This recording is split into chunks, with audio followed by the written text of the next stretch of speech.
Guys, that was an amazing speech. Can we give one more round of applause for Dr. Jack? Guys, I just want to reiterate the point of getting the most out of this conference. I know we're going to break out after this, after our next speaker, you know, the 3-on-3 networking. Listen, I went to law school. If you want to come talk to me, but please read the fine print. I charge $2 per hour for my services, so please just know that. We even have smaller services, our LinkedIn pictures. You know, a professional picture does wonders, guys. You know, I was in line, I stepped up. The guy said, listen, if you really want a job, just leave your picture blank. So I took that as a compliment and walked off. Now, I want to really get back to our next speaker. She's multi-talented. She's got it all. Award-winning broadcast journalist. She's a producer for CNN. That's really cool, guys. She is an adjunct professor at Brenau College, and she's going to come up right now and talk to you guys about tenacity. So let's give her a round of applause for Miss Slma Shelbayah, and she'll come up and talk to you guys.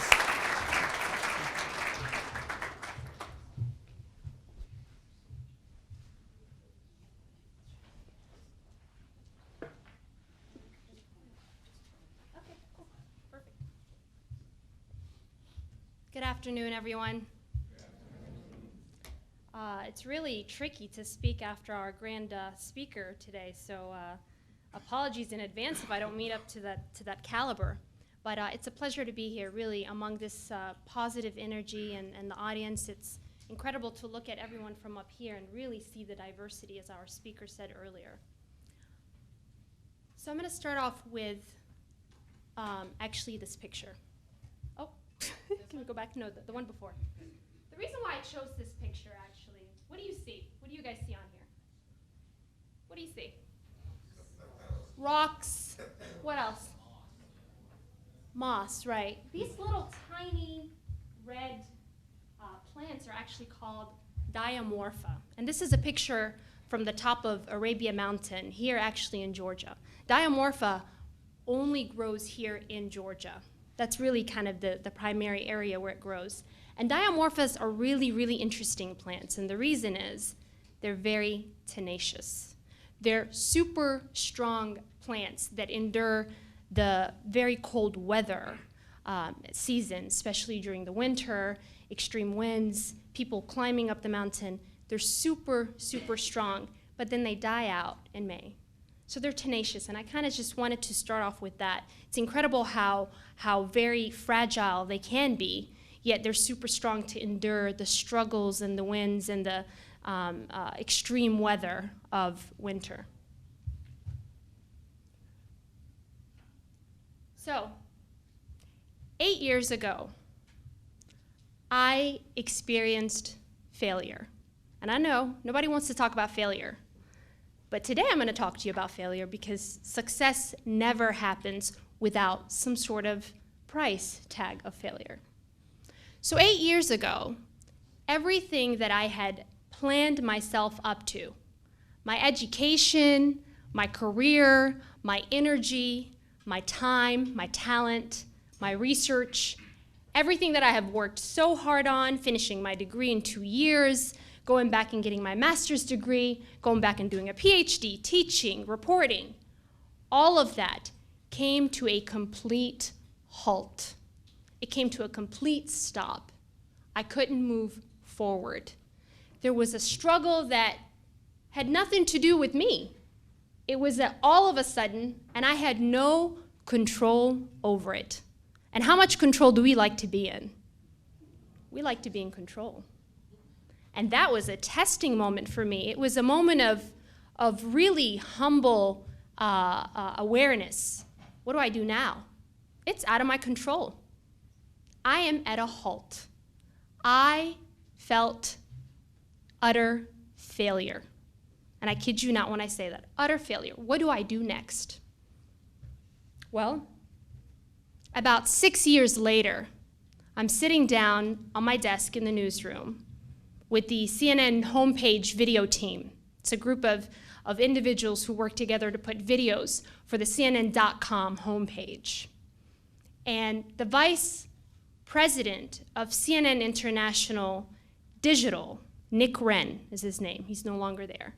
He walks up to me and he says, "Slma, I admire your tenacity. I kid you not, I had no clue what he was talking about. I didn't even know what that word meant. And I'm a journalist. I had no idea what he meant, so I looked it up. And at that point, I didn't realize that what he was saying to me is I admire the fact that you pushed through the struggles because you had a goal and you wanted to reach that goal and you made it through. Now, keep in mind, Nick Wren had no idea, no clue, no background history on my failure 8 years back. He had no clue. But there's a link to that. The reason why I was at CNN was because of that failure I experienced 8 years ago. The reason why I made it to CNN was because the CFO of CNN learned about my failure and reached out to me. And because of that connection and that relationship and my endurance, of course, and his leadership, excellent leadership, I was able to push through and be tenacious enough to be where I wanted to be. CNN was a place I've always wanted to be since growing up as a child, as an 8-year-old. So that's my story, and I'm going to come back to that story. Keep that in mind. So today I'm going to talk to you, give you real talk, that failure is part of success. And I promise you, this is not a talk to bring you down or to kind of throw rocks in your way, but this is real talk that we don't hear much about. In order to really move forward in your journey of success, you've got to experience failure, but not just experience it, be able to pick yourself right back up and move forward. It didn't work this way? All right, I'm going to try it a different route. It didn't work in this interview? All right, there's another interview. This appointment with this person didn't work out exactly the same way. I'll follow up again and try to give a different impression. The job, the family, the personal matters. Everyone encounters failure. Those who have enough strength talk about it and do something with that failure. They gain whatever lessons they need and they move forward with that. And let me tell you, for the young ones in here who are maybe in college or even young professionals, sometimes you don't see it coming. We're so motivated, we're so passionate, and you need to keep that because that's how you get out of failure. But you don't see it coming. You don't see it coming until it hits you. And I want you to be ready. I want you to know that it could hit at any given time, and I want you to be able to pick yourself up and keep going. And remember that. Failure is a feeling. It's just a feeling. That's a very important point. It's just a feeling. It may not be a reality. Other people may not even see it as a failure. But you feel it as a lack of whatever it is that you identify as success.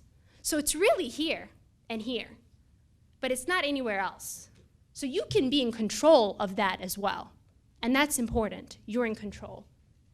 Now, this is important also because when failure happens, you want to use that as the driving force to motivate you, to move forward, to push you through. Let that be everything that empowers you to go forward, the driving force. And that driving force is what's called tenacity. And I am in love with that word, tenacity, now. But that is what it is. And the difference between anyone who succeeds and those who don't succeed is tenacity. It's that force. You can have all the knowledge in the world. You can have all the experience in the world. You can have all the connections and the people and the support. But if you don't have tenacity to go through a difficult moment or a challenge or a struggle or a bump in the road, you won't be able to move forward. And you want to be able to move forward. Applying for that degree, applying for college, applying for a job, you want to be able to move forward when you get rejected, if you do. So, tenacity. What is tenacity? Tenacity is when you're digging deep, moving forward, outlasting any sort of competition, any sort of challenge that comes your way, and you hang on even if others are letting go. Even if you want to let go, you move forward and you hold on. The most high achievers, and it's very interesting because our previous speaker was talking about that, the most high achievers in this world are those who are most tenacious. They manage their shortcomings. It's not that they don't have shortcomings. They do. If you have ever listened to motivational speakers, or if you follow any of them, one of my favorite is Leonard Kim. He talks a lot about failure, actually, and he's very, very, very popular. And if you don't know him, look him up. He's fantastic. He's an entrepreneur. He writes for so many different publications. Super. But he talks about his failures and how many companies he started and failed at and pushed forward again. And how many times he thought, that's it, this is the end of the road. And now he's one of the most aspired go-to individuals for public speaking and motivating and kicking people off their feet to do what they need to do. So those who know tenacity, they latch onto that and hold on to that as if it was their own breath, breathing air, and they move forward. So I want you to ask yourself, do you have tenacity? And I want you to work on that. And if you really feel like you have tenacity, I want you to think back for a moment on a time when you were challenged or when you feel like there is a challenge that's coming ahead of you. And I want you to think of how would you handle it.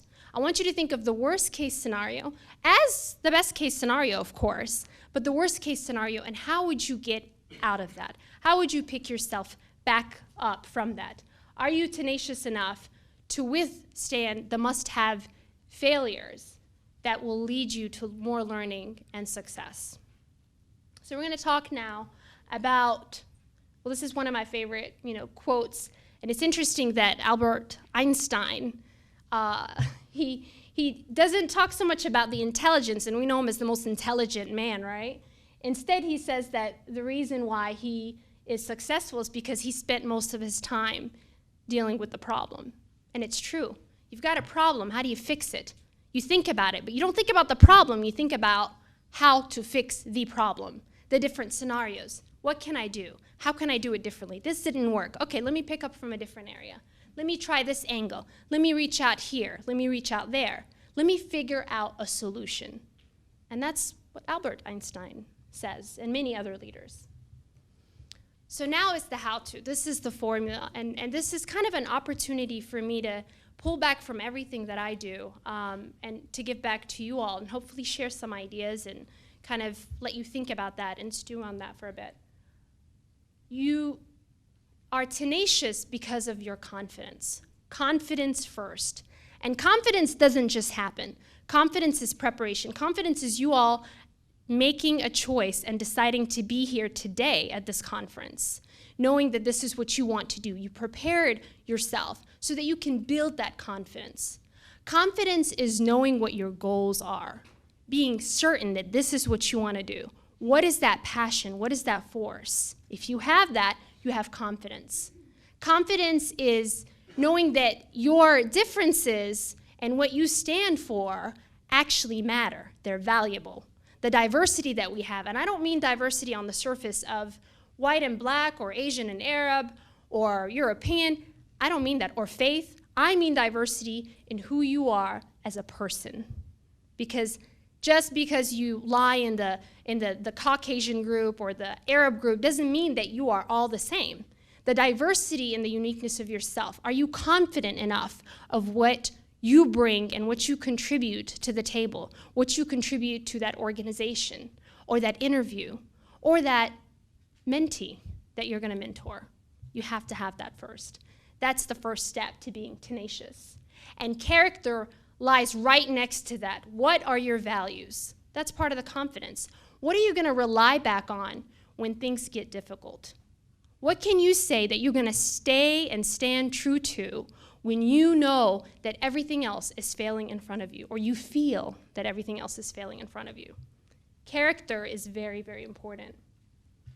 The third is embracing failure. I'm not saying you say, all right, here are my open arms, come on over, come get me. I'm not saying that. What I'm saying is that you know it exists, and you embrace it and you take it for what it is. You take it with a grain of salt. You're ready. It is what it is, but that's it. It ends there with that particular incident. It's not an ongoing process. It's not for life. Things change. Life changes. It's that moment. You embrace it, you deal with it, and what doesn't kill you makes you stronger, right? You remember that. And you try again and again and again and again. Remember that story I was telling you about earlier?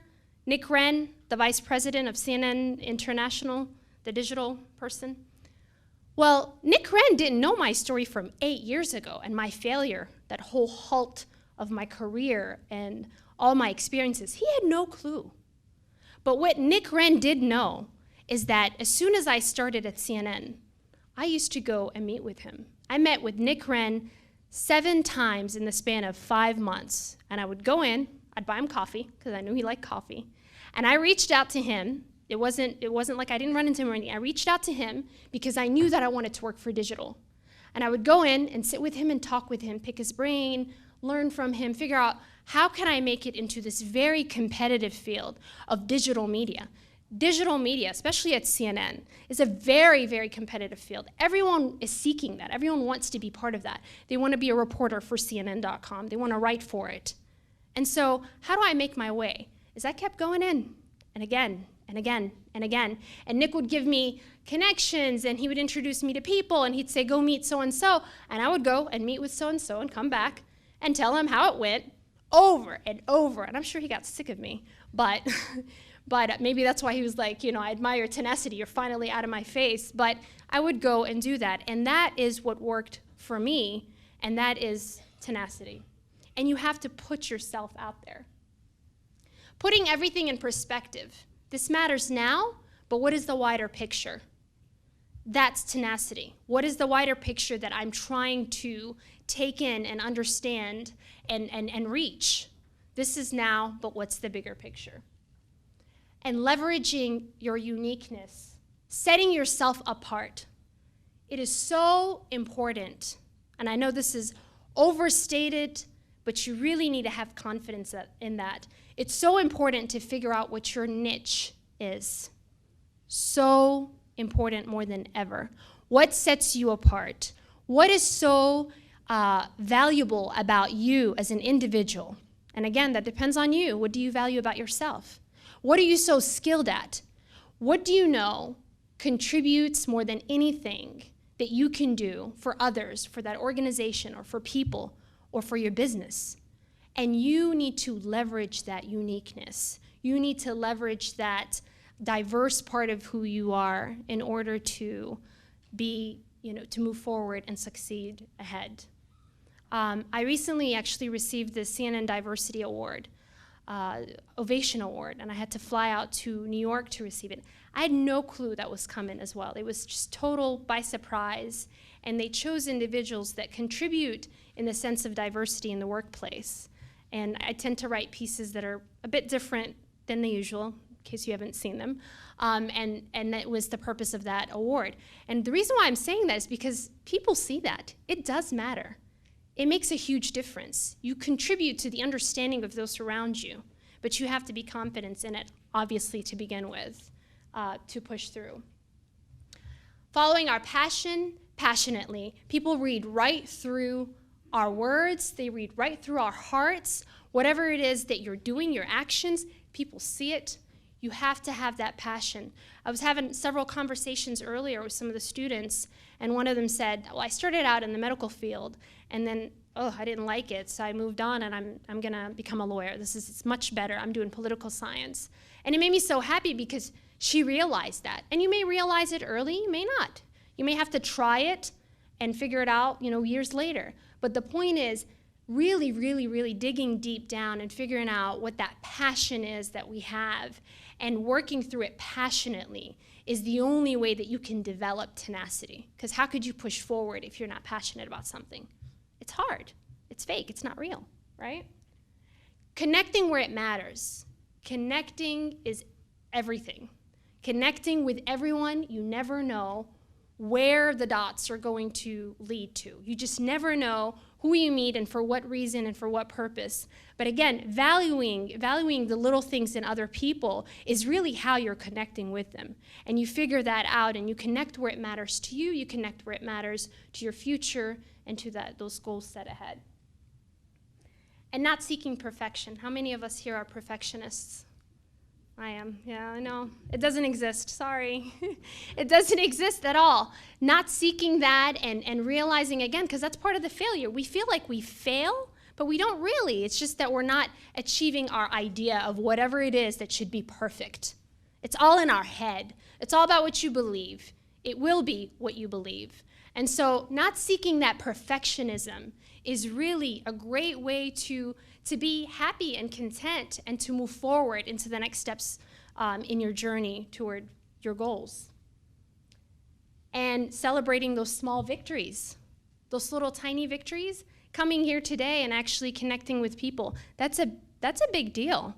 That's huge. That's a step forward ahead in your career, in your life, in your successes in the future. Celebrating the small victories of applying for college or hearing back from them, starting it, or maybe even a job interview and you started that, or a project that you completed it. Celebrating that allows you, it builds up that confidence in you so that when things get tough and failure happens, you've got that kind of fuel to push you through.